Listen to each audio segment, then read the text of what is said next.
Welcome back, guys. James is going to start it off this week with the NFL AFC East Division. Let's hear what we need to know, James. All right, guys. 3 divisions left after this. We're almost there.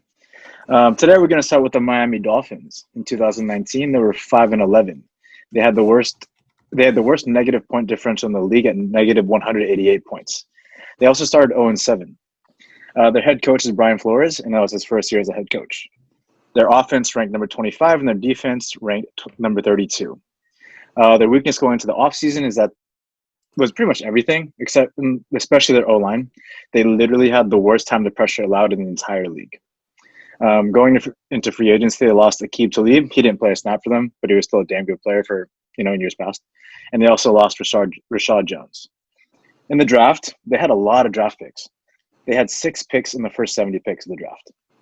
With the 5th pick, they picked up Tua Tagovailoa out of Alabama. He slid pretty far. He was almost number 1 overall, but that hip injury, it cost him a couple of draft spots. All reports right now say he's doing really, really well. In college, he had 87 touchdowns with 11 interceptions. Crazy numbers there. They also picked up Austin Jackson in the first and Noah Igimbohini, a cornerback, in the first as well. Going into free agency, they spent a lot of money on their defense and their O-line. They picked up Byron Jones from the Cowboys for 5 years, $82 million, Kyle Van Noy from the Patriots, Shaq Lawson from the Bills, Emmanuel Ogbah from the Chiefs, Trey Flowers, Eric Caracas from the Patriots, Jordan Howard from the Eagles, and Matt Breida from the Niners. So my prediction is that they go 6-10 this year. So a little bit better, but not that much better. I think they honestly stumbled and lucked into winning a couple of games last year, and the record should have been so much worse than it actually was. So I want to make it clear that my projection of 6-10 doesn't mean the Dolphins did not get much better this offseason, because they did. They got really, really good, much better than they were last year. They have some decent pieces on offense and defense that they can build around. The front office worked wonders this offseason to put together a respectable defense and a really good D-line. Are they good enough to be a top 20 D? No, but they're going to be much better than dead last. If Tua is healthy, he's going to win that starting job over Fitzmagic, and he's going to be so much fun to watch. The Dolphins O-line has some new pieces that will go a long way in helping Tua's development, and if everything goes well, I think Tua's going to be in the conversation for Offensive Rookie of the Year. Tyler, what do you think? Yeah, I have to agree with you on that one. I do think that they got a little bit better, but I have them at the same record as you, James, 6-10. I do agree that they're going to be just a tick better than last season, but it's not going to be much. I mean, this team still has a long way to go. I'm really interested to see how Tua performs in the NFL. I think for me, that's the key guy for them, to see how he performs, and his development with that team is going to be huge for them. Traden, what do you think? Yeah, I think I agree. By stats wise, it looks like they had a better passing offense, and the running offense is pretty weak. I mean, Brady's obviously not in the division anymore.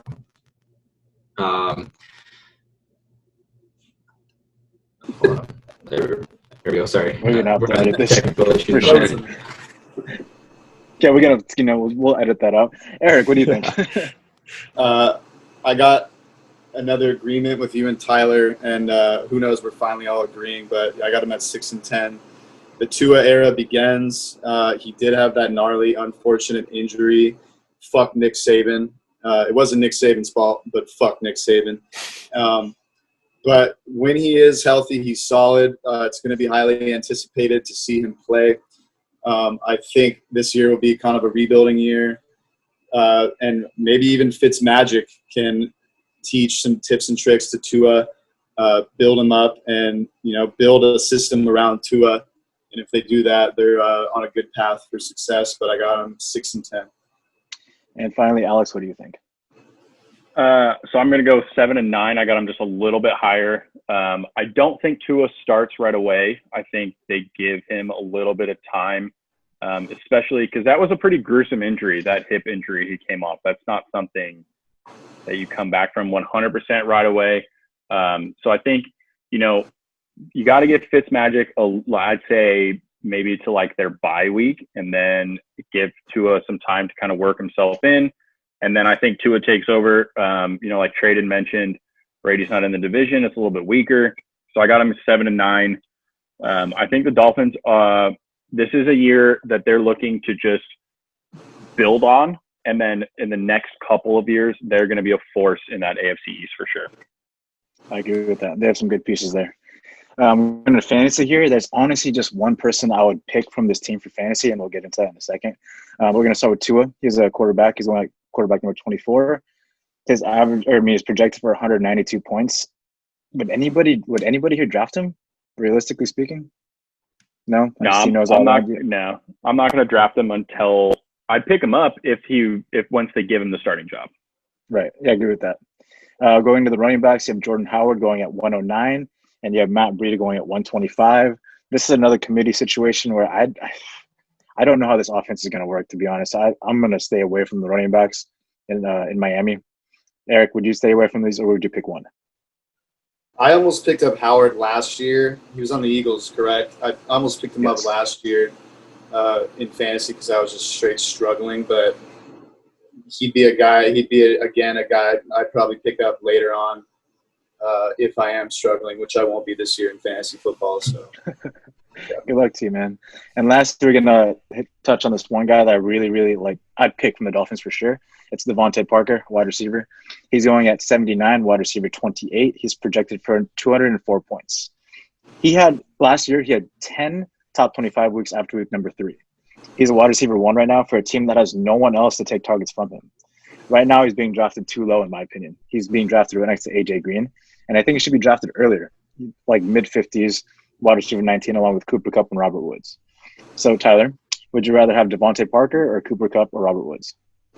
I'm going to go with Cooper Kupp or Robert Woods just because I trust the quarterback behind those guys more.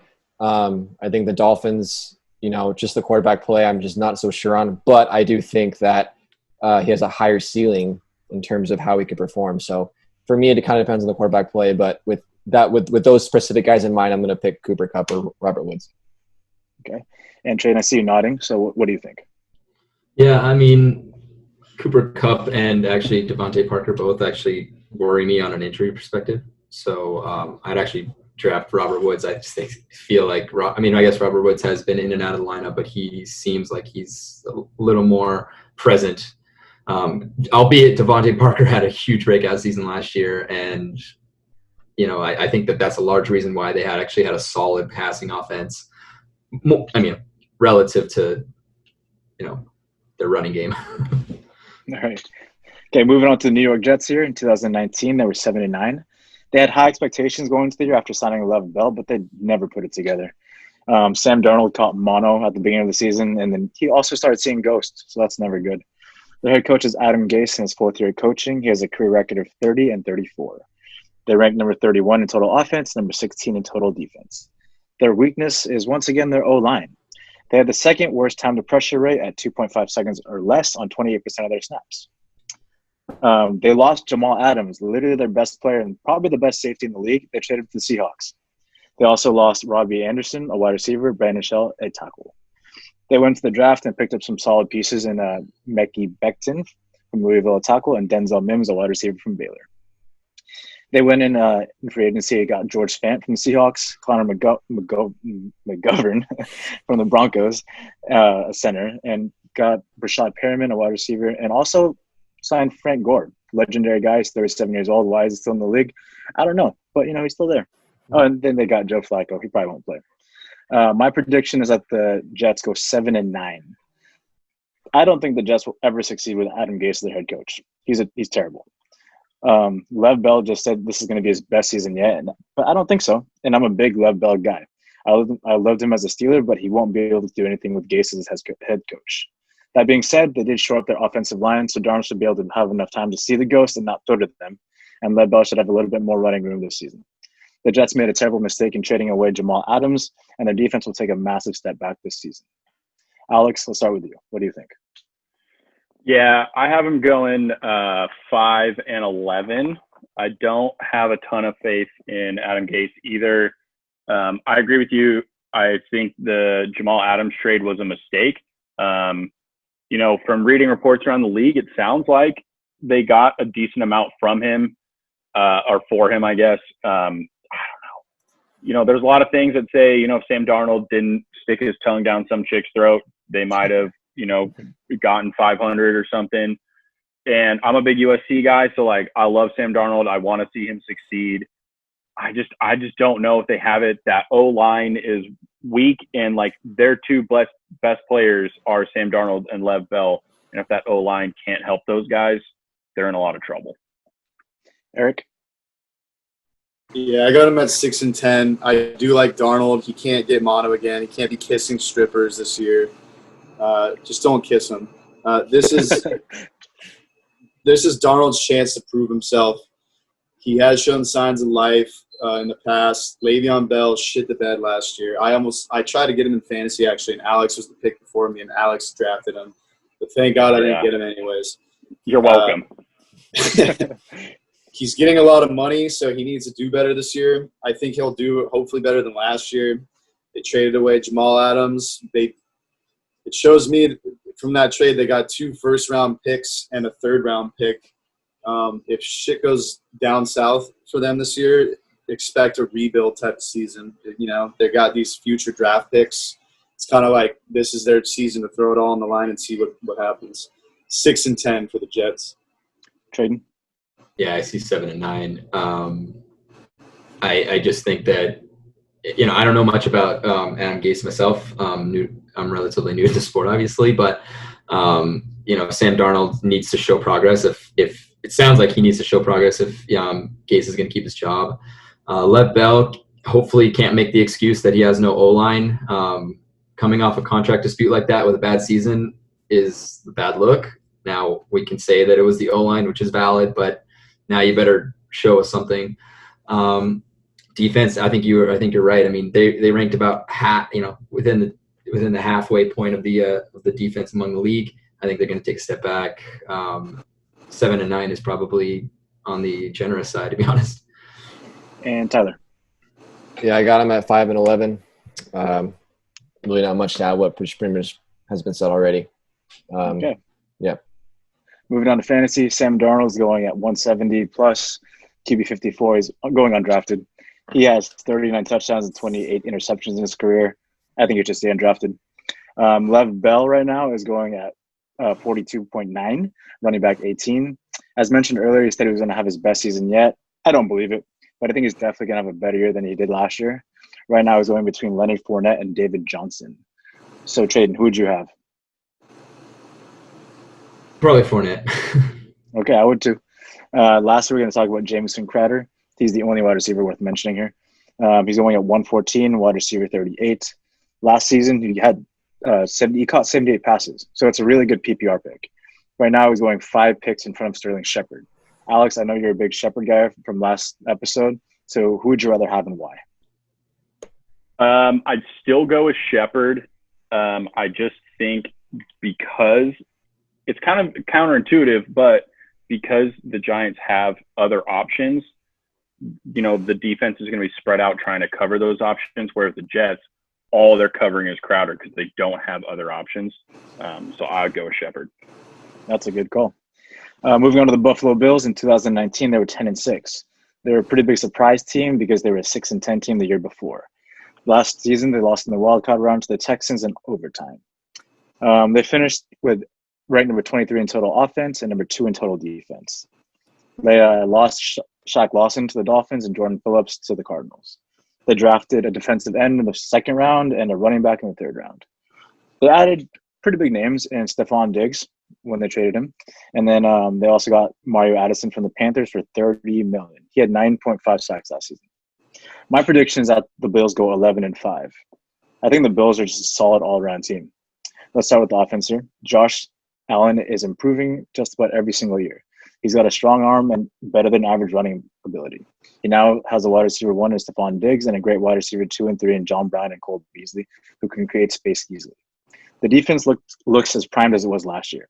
They drafted a foundational defensive end in A.J. Espina in the second round that'll be a force for years to come. Overall, this is a really, really strong team, and I think they're going to win the division straight up. Tyler, what do you think? I agree, man. I got him also have him at 11-5. I think this team's been improving year by year the last 4 or 5 years or so. Brutal playoff loss last year to the Texans. I think they could easily could have advanced in that game. Bills Mafia, this is your time. Let's go, Bills. I think they'll win the division this year. I like the Bills a lot. Traden? Yeah, man. 12-4. I mean, Buffalo has actually something to be happy about sports wise. Allen's justified that he's the number 7 overall pick in 2018. He's big, he's mobile, and he's a gamer. He fucking fights. He fucking goes for it.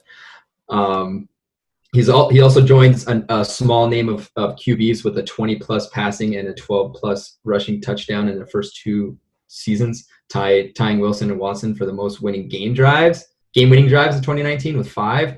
So he has some so he's solid, and he has some versatile weapons behind him. Stephon Diggs is coming back to back 1,000-yard seasons, so he's freaking solid.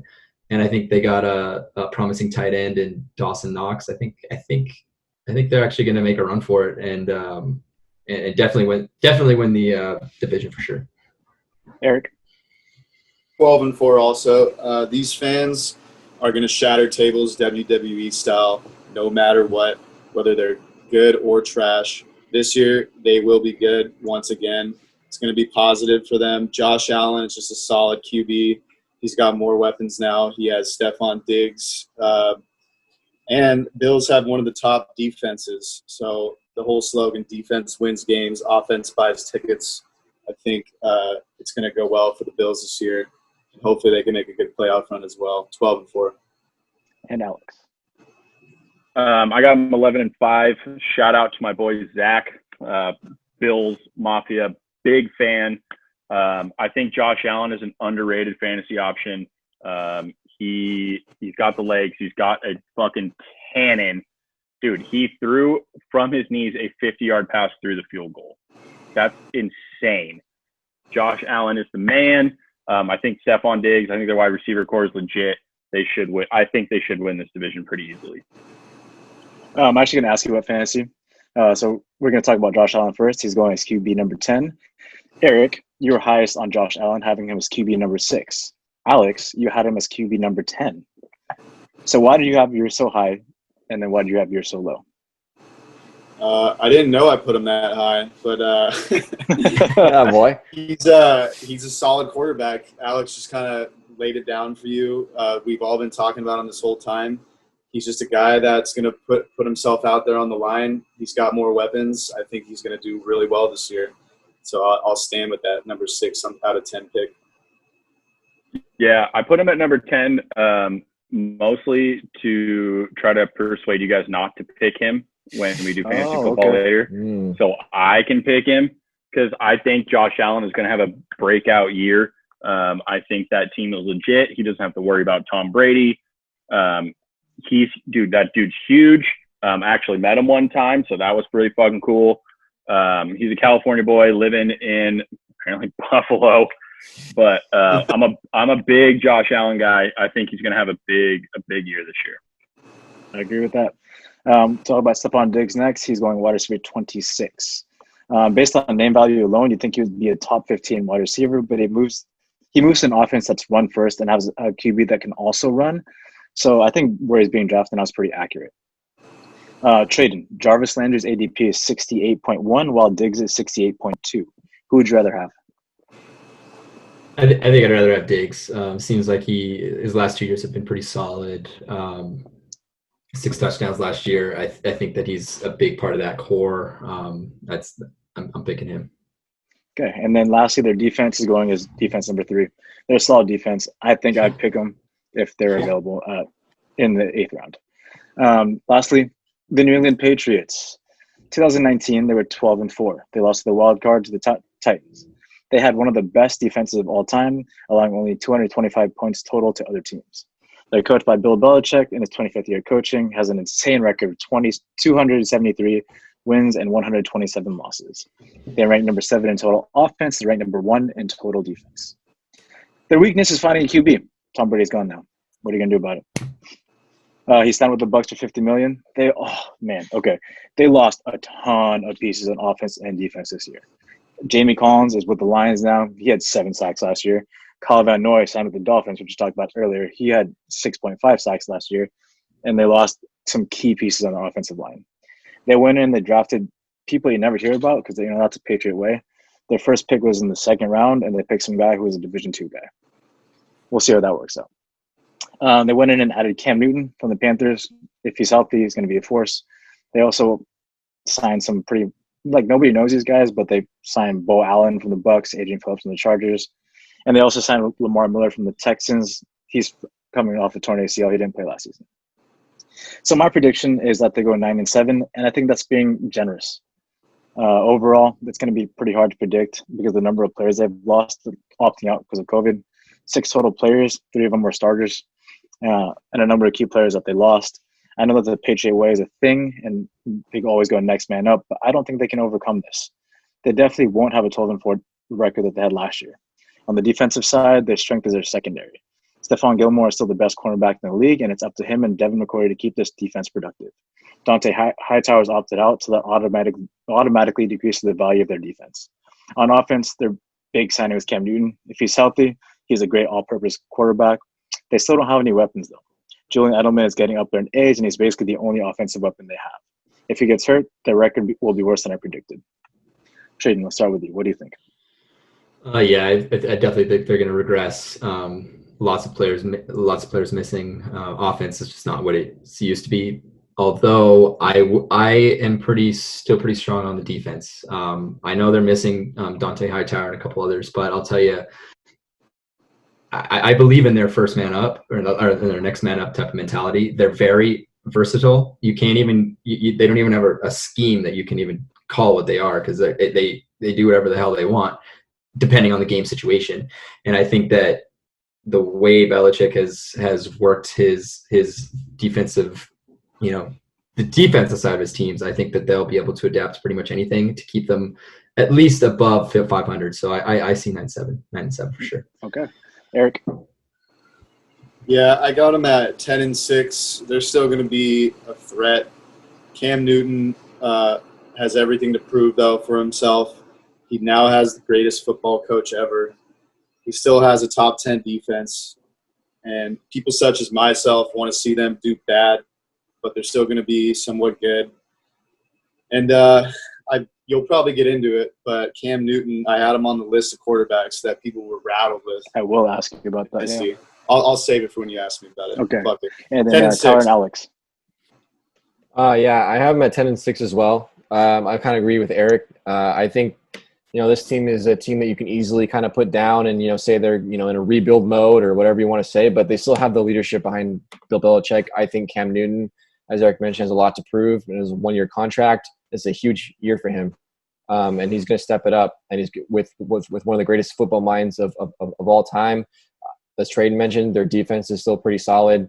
I think they're still going to be very competitive. I think they make a wild card spot, but they will fall short of the division and finish 10-6. I have them at 8-8. I'm not 100% sold that Cam Newton is going to be the starting quarterback. Jarrett Stidham, they were talking about him all off season before this Cam Newton thing.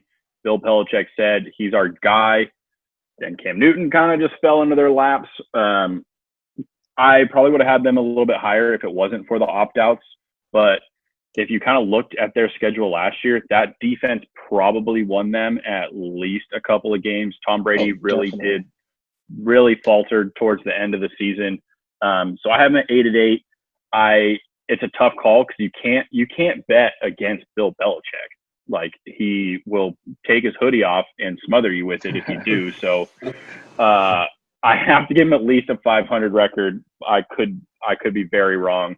We'll see what happens with Patriots. Going to fantasy here, Eric, I'm going to go and do you first. But Cam Newton's being drafted at 137, QB 14. Why do you have him in your top 10?